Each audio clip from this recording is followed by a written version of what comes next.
First of all, Moicano is a guy who's got great reach.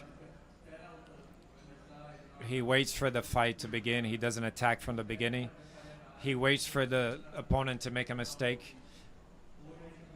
Tonight we saw you studying more and attacking later, and then you exploded in the second round. What was the strategy for the fight? Good evening. He's got great reach. He's got good size. I think that the division is renewing itself with bigger guys. He's got great reach, but I kept calm and tried to attack at the right time. We wanted to see what he had in his game, what he had prepared from the beginning, what he could do with me. So I wanted to see. I know he's got good jabs. He kicks well on the legs. And I just had to block those and attack.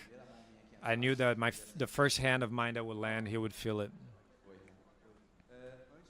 Before the fight, I asked you about the bets because you came up as the underdog, and you said you didn't care about that. After the fight in the interview, you talked about that, and a lot of people doubted you, that you were the underdog. Does that really have no weight on you? Because it really seemed like something that kind of bothered you. How's that like? When I said that, I didn't talk about the bets. I don't like betting. I've never had that in my life. I wasn't talking about that. I was talking about those who always doubt me. Since I lost the second fight against Max, and a lot of people were saying it was the end of my career, that I should retire, that I needed to leave. I wasn't the same. So when I said that, that's what I was talking about. You know, those believe it's only up to you. You got to work hard every day, and you're going to win in life. And that's what I did. I went back to the gym. I got back with my teammates and my trainers and wanted to see what moment I was at in my career, if I could fight at a high level, and they all agree with me. And that's what I wanted to hear. So I went back to the gym and trained hard, and I proved it tonight. I think yesterday, without betting or anything, the media and those who want to talk about MMA, they said it was Moicano's time to beat me. I think they forget everything that we've done and who we are. We're different people. Myself, Anderson Silva, among others. And at any moment, we can turn the game and get back to a high level. And that's what I've been saying to everyone. You just said about turning the game. Did you turn the game around in this game? Is your best performance in a long time against a challenger, somebody who's coming up in the division, a guy who's got a name? He's beat a lot of guys. Did you feel like you had a different posture for this fight? I think that changed in the fight against Jeremy Stevens. We changed. We showed that we were still alive in the division. We were doing well. And after we fought well and calm, and I did what I wanted to do. I was aggressive. I tried to study him in the first round, and my coach was telling me to remain calm and find the right moment. I was never not the champion, you know. I always believed in myself. I know my potential, and this love that I get from the fans, you know, I'm the people's champ, and I'm always going to be the champion, and people believe in me. So I think I did my job to get in there and win another fight.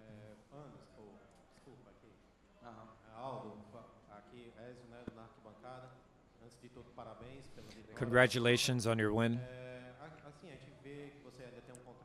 We see that you still have an agreement. You have 2 fights left. Do you think that you can still keep going? Can you get the title to say goodbye with the title, showing that you came back and you were reborn from the ashes? First of all, thank you. I always believed in myself. I know that I could always do it. I have a lot of potential. I have qualities as a champion. You know, I respect everyone, but I don't know, not for myself, but with my goals in life, that I want to test myself and do other sports. It's another dream of mine. I don't know that if I'll be able to fight for the title again. If I could get that, I would have to negotiate the contract and sit down with everyone. not trying to take advantage of everything, but I like the opening to test myself in other sports.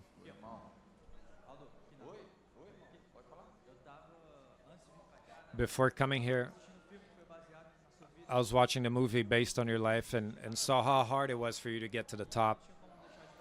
And I could not ask you, from your first fights to get to where you are and where you are now,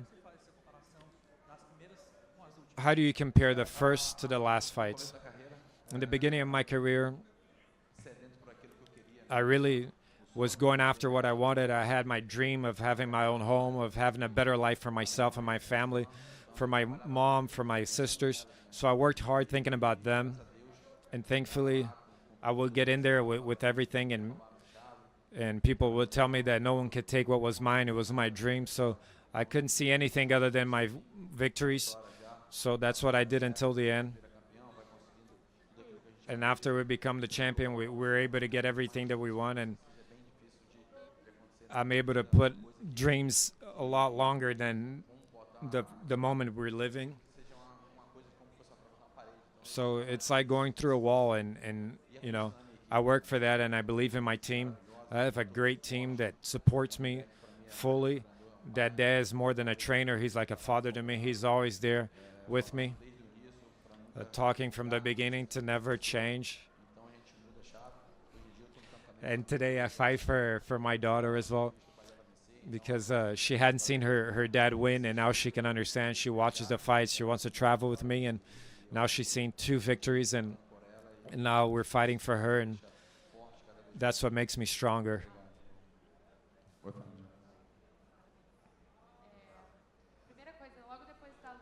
Right after the fight, we could see that you were talking to Renato. You were talking to him for a minute. It was a nice scene to watch, but what did you tell him? First of all, I thanked him for the fight.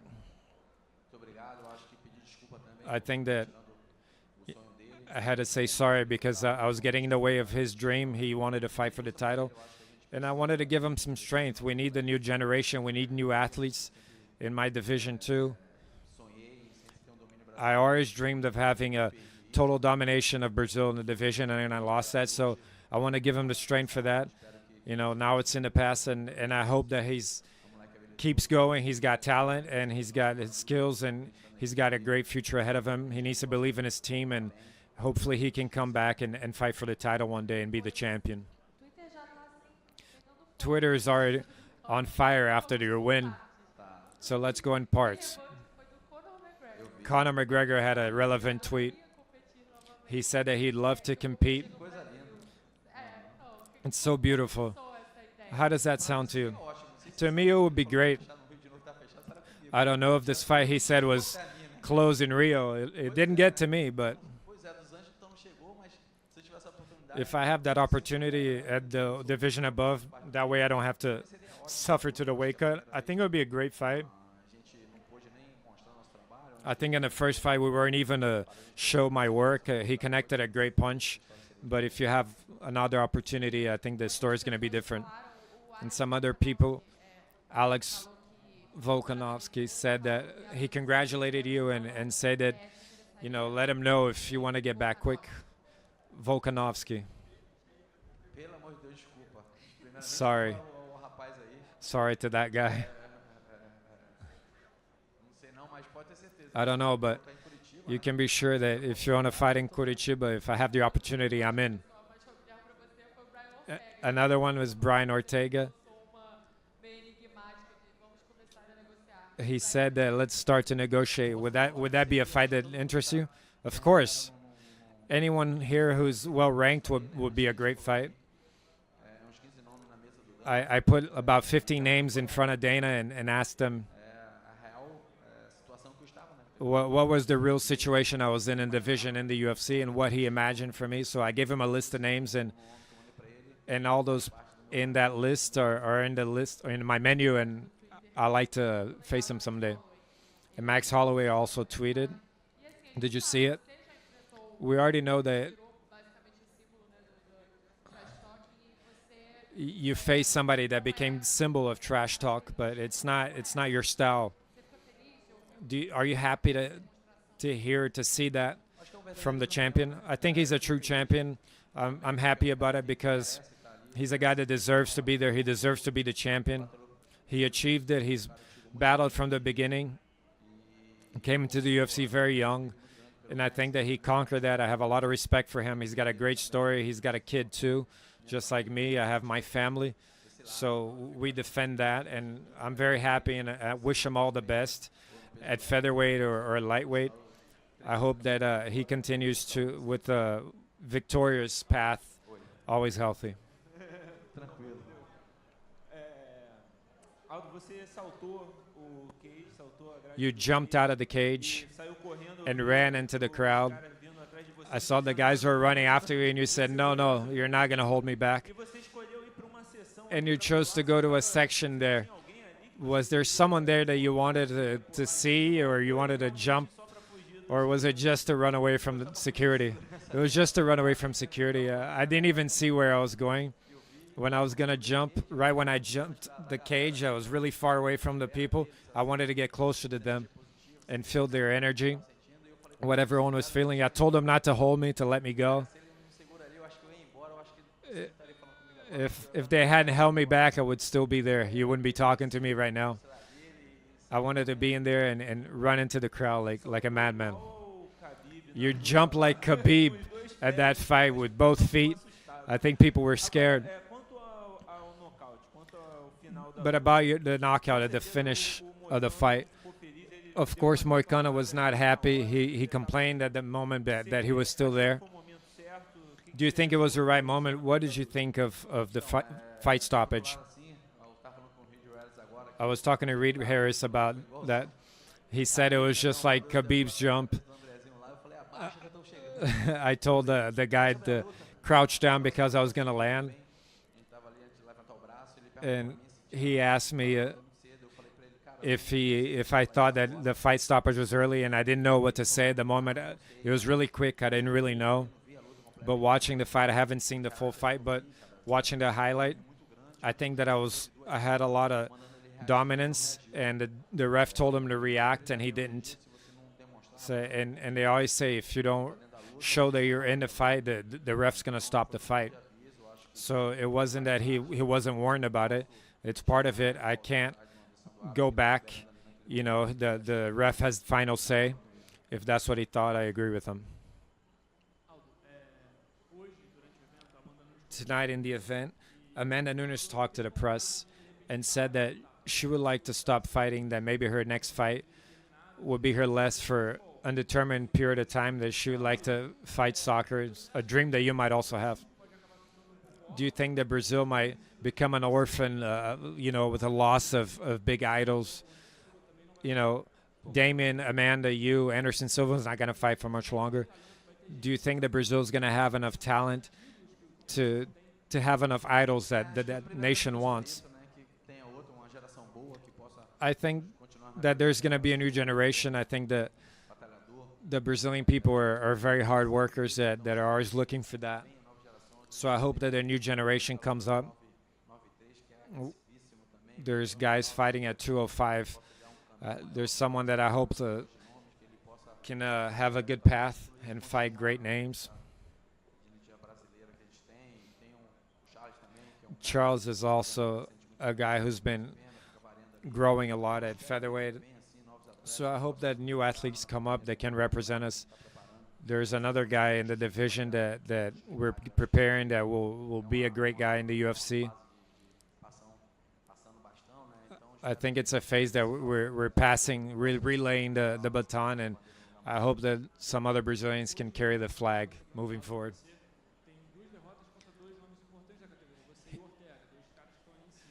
Moicano has 2 wins against 2 guys that are at top of the division in you and Ortega. Do you think that he can break through and not just be in the top 5, that he can get to the top 1 and challenge for the title? Yeah, I believe in him a lot. He's got a lot of potential. He's got great trainers, a great team. I think that when you lose to a high-level guy, it's part of the game. The fight's 50-50 when we start out. I see him having a brilliant future in the division. I hope and I cheer for him that he can continue on a victorious path and he can get to the title. Like I said, tonight he was ahead of me, and I was able to win him, but he doesn't go back to the end of the line, and he fought against a dominant guy who's had a brilliant career, was twice champion, so he's got a great future ahead of him. I hope the best for him, and he can get back in the gym and train, and maybe tomorrow be the champion.